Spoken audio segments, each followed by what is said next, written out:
भारत के शहर उज्जैन के एक रेगिस्तानी क्षेत्र मालवा के वीराने में रेत के बीचों बीच कच्ची मिट्टी से बने एक घर में एक 70 साल का साधु बाबा अकेला रहता था। आज भी साधु बाबा सो रहा था। रात का समय था और रात गहरी हो चुकी थी कि अचानक दरवाजे पर खटखटाहट हुई। साधु बाबा की आंख खुल गई। उसने अपने आप से कहा, इस समय मेरे घर पर कौन हो सकता है? इस वीराने में तो आज तक कोई नहीं आया। लेकिन फिर दरवाजा जोर जोर से बजने लगा। साधु बाबा अपने बिस्तर से उठा और जैसे ही उसने दरवाजा खोला, बाहर का दृश्य देखकर दंग रह गया। वहां दो युवा सुंदर लड़कियां राधा और मीरा खड़ी थीं। साधु बाबा ने उन्हें देखते ही अजीब सी आकर्षण महसूस की। वह बस उन्हें देखता रह गया और अपनी नजरें हटाना न सका। उसने पूछा, आप लोग कौन हैं और इस समय इस वीराने में क्या कर रही हैं? लड़कियों ने जवाब दिया, हम रास्ता भटक गई हैं। हम विशाखा जा रही थीं लेकिन रास्ता खो बैठी। हमें अपने घर में एक रात गुजारने दें, सुबह होते ही हम रवाना हो जाएंगी। साधु बाबा उन्हें देखकर मंत्रमुग्ध सा हो गया था। उसने कहा, अंदर आ जाइए। लड़कियां घर में दाखिल हुईं। साधु बाबा ने उन्हें घर का एक कोना दिखाया और कहा, यहां सो जाइए। दोनों लड़कियां वहां लेट गईं और सो गईं। रात के आखिरी पहर में राधा को महसूस हुआ कि कोई उसके पास खड़ा है। जैसे ही उसने आंखें हल्की सी खोलीं, उसने देखा कि साधु बाबा उसे अजीब नजरों से घूर रहा है। राधा एक झटके से उठ बैठी और बोली, क्या हुआ?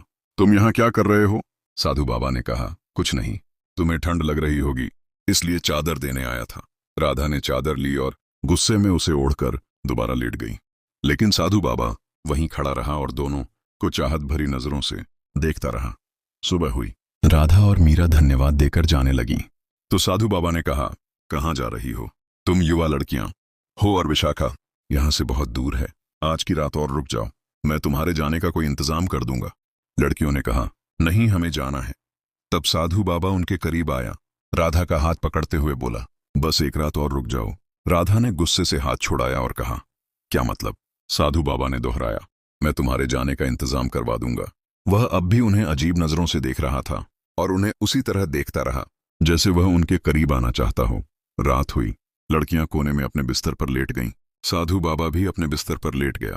रात के आखिरी पहर जब सन्नाटा गहरा था, साधु बाबा चुपके से उठा और धीमे कदमों से लड़कियों की ओर बढ़ा। वह काफी देर तक उन्हें देखता रहा।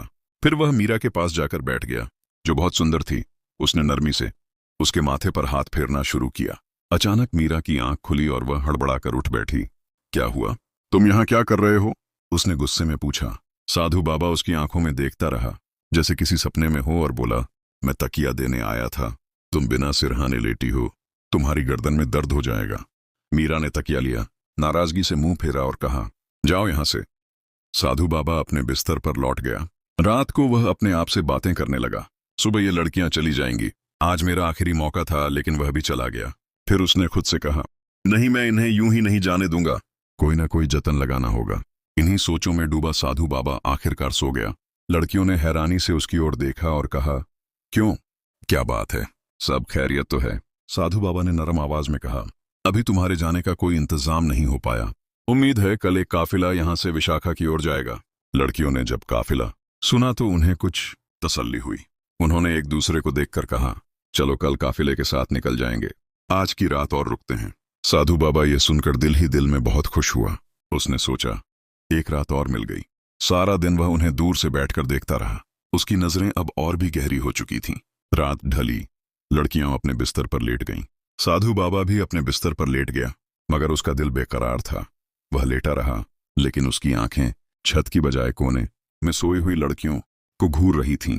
उसकी सांसें तेज थीं और दिल में अजीब सी हलचल थी। धीरे धीरे वह बिस्तर से उठा, चुपके से उनके पास गया और उन्हें ऊपर से नीचे तक घूरने लगा। पहले वह राधा के पास बैठा और उसके बालों को नरमी से सहलाने लगा। अचानक राधा हल्की सी हिली। साधु बाबा को लगा कि कहीं वह जाग न जाए। वह डर के मारे उठकर मीरा के पास चला गया। अब उसने मीरा का हाथ अपने हाथों में ले लिया और उसके चेहरे को देर तक देखता रहा। उसकी आंखों में अब सिर्फ तमन्ना नहीं, कोई पुरानी प्यास जाग उठी थी। अचानक मीरा की आंख खुल गई और वह चीख पड़ी। साधु बाबा ने झट से उसके मुंह पर हाथ रख दिया ताकि आवाज बाहर न निकले। उसे पकड़ता हुआ अपने बिस्तर पर लौट गया और ऐसे लेट गया जैसे कुछ हुआ ही न हो। मीरा सारी रात सोचती रही कि यह साधु बाबा मेरे पास क्यों आया? ये क्या करने की कोशिश कर रहा था? इसके इरादे ठीक नहीं लगते। वह डर के मारे कांपती रही और सोचते सोचते आखिरकार सो गई। सुबह हुई। राधा और मीरा उठी और साधु बाबा के पास आईं। उन्होंने कहा, काफिला आ गया है, अब हमें इजाजत। चुपचाप उठकर अपने बिस्तर पर लौट गया। उसकी धड़कनों में घबराहट थी, मगर चेहरे पर कोई पछतावा नहीं था। सुबह हुई, राधा और मीरा उठी और सीधा साधु बाबा के पास गईं। उन्होंने तीखे लहजे में पूछा, हाँ, आया क्या तुम्हारा काफिला, या अब कोई नया बहाना है?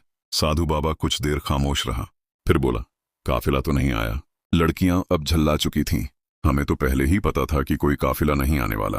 तुम हमें किसी और मकसद के लिए रोक रहे हो। हमें सब समझ आ चुका है। अब हम एक पल भी यहां नहीं रुकेंगी। राधा ने मीरा का हाथ पकड़ा और कहा, चलो यहां से चलते हैं। जैसे ही वे झोपड़ी से बाहर निकलने लगीं, साधु बाबा अचानक उनके सामने आकर खड़ा हो गया और रास्ता रोकते हुए बोला, तुम यहां से नहीं जा सकती। लड़कियों ने कहा, रास्ते से हट जाओ वरना हम जोर से चीखेंगी। साधु बाबा ने धीरे से कहा, तुम्हारी आवाज यहां सुनने वाला कोई नहीं है। तुम क्या चाहते हो? हमें क्यों रोक रहे हो? तुम हमारे बाप की उम्र के हो। कोई तो शर्म करो, कोई तो लिहाज करो। राधा ने कहा। साधु बाबा ने गंभीर आवाज में कहा, जैसा तुम्हें दिख रहा है वैसा नहीं है। तुम जिस शख्स की तलाश में विशाखा जा रही हो, क्या पता वो यहीं कहीं हो। लड़कियों ने गुस्से से कहा, हमें यहाँ एक पल भी नहीं रुकना। तुम्हें यह कैसे मालूम कि हम विशाखा में किसी को ढूंढने जा रही हैं? साधु बाबा बोला, ये बात मैं अभी नहीं बता सकता, मगर अगर तुम आज की रात यहीं रुक जाओ तो यह तुम्हारे हक में बेहतर होगा। लड़कियां चौंक गईं। वे सोचने लगीं, इस बूढ़े आदमी को क्या हो गया है, क्यों बार बार हमें रोक रहा है? साधु बाबा ने कहा, मैंने कहा ना, बस एक रात और रुक जाओ। कल सुबह तुम्हारे सारे सवालों का जवाब मिल जाएगा और शायद तुम्हें विशाखा जाने की जरूरत भी न पड़े। लड़कियां अब उलझन में थीं। वे आपस में हैरानी से एक दूसरे को देखने लगीं। ये कैसे जानता है कि हम किसे ढूंढ रही हैं? क्या हमारा कोई मसला है? उनके दिमाग में सवालों का तूफान था, लेकिन अब उन्हें साधु बाबा पर बिल्कुल भरोसा नहीं रहा। उन्होंने साधु बाबा को धक्का दिया और झोपड़ी से बाहर निकल गईं। साधु बाबा उनके पीछे भागा और आवाज दी, रुको, सब कुछ बर्बाद हो जाएगा अगर तुम चली गईं तो। काफी दूर जाने के बाद लड़कियां थक कर एक जगह बैठ गईं। उनका दम फूल रहा था, लेकिन दिलों में डर और बेचैनी बाकी थी। अचानक साधु बाबा हांफता हुआ उनके करीब आ गया। उसकी सांसें तेज थीं, लेकिन लहजा वही रहस्य भरा था। मैं आखिरी बार कह रहा हूं, आज रात मत जाओ। अगर आज की रात मेरे साथ इस घर में रुक जाओ तो शायद तुम्हें विशाखा जाने की जरूरत न पड़े। लड़कियों ने थके हुए लेकिन सख्त अंदाज में पूछा, अगर कोई बात है तो साफ साफ क्यों नहीं बताते? साधु बाबा ने गहरी सांस ली और कहा, वह 487 बात मैं अभी नहीं बता सकता। अगर मैंने अभी कह दी तो सब कुछ बर्बाद हो जाएगा, मगर मैं इतना बता सकता हूं कि तुम दोनों अपने पति को ढूंढने निकली हो। लड़कियां ये सुनकर सन्न रह गईं।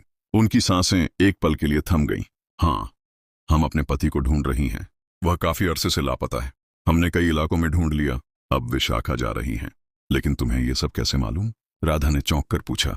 साधु बाबा ने गंभीरता से जवाब दिया, मुझे सब मालूम है, मगर तुम्हें मेरे साथ एक रात गुजारनी होगी, तभी मैं तुम्हारे सारे सवालों का जवाब दे सकूंगा।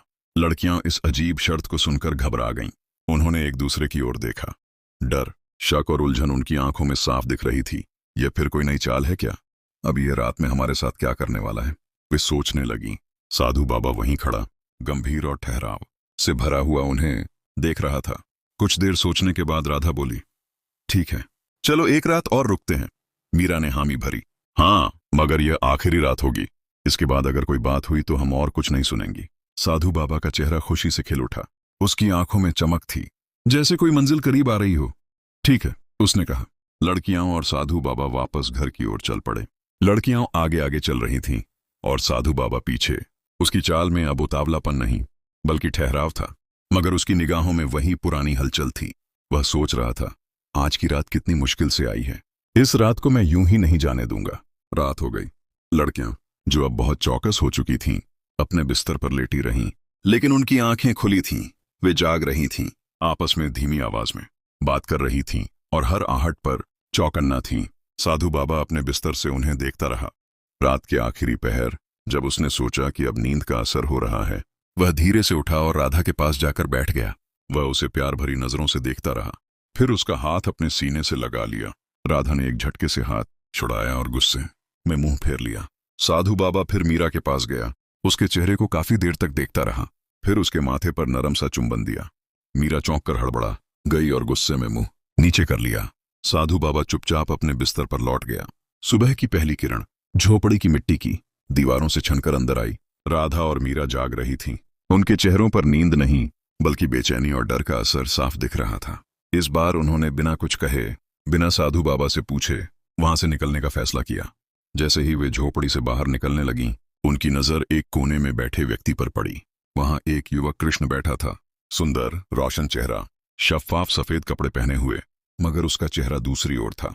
राधा और मीरा हैरान हो गईं। वे उसके पास गईं और पूछा, तुम कौन हो?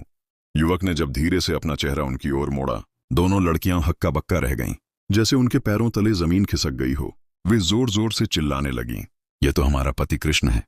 वे दौड़कर उससे लिपट गईं। आंसुओं से उनकी आंखें भर गईं। यह पल उनके लिए किसी जादू से कम न था। तुम यहां कैसे आ गए? क्या हम कोई सपना देख रहे हैं? राधा ने कांपते हुए पूछा। कृष्ण ने उन्हें अपने गले से लगाए रखा और धीमे से कहा, नहीं,